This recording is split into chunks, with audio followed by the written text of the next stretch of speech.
तर आपल्याकडे काय एक समज आहे की बाळासाठी शक्यतो जुने कपडे वापरायचे. तर हा समज आला कुठून, तर त्याच्यावर आपण थोडी चर्चा करूयात.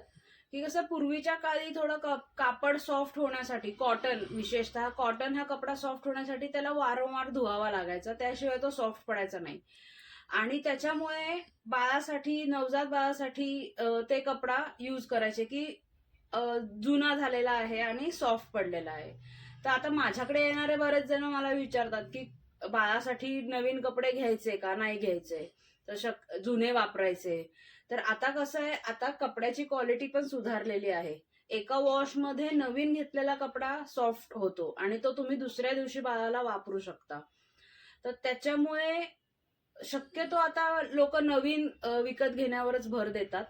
आणि आताच्या तरुणी ह्यांचं पण एक हे आहे की वाईब्सचा एक नवीन हे आलेलं आहे त्यांच्या डोक्यामध्ये, की त्या बाळाचे त्याच्यात वाईब्स असतात किंवा एखाद्याने वापरलेल्या कपड्याचे त्याच्यामध्ये त्याचे वाईब्स असतात.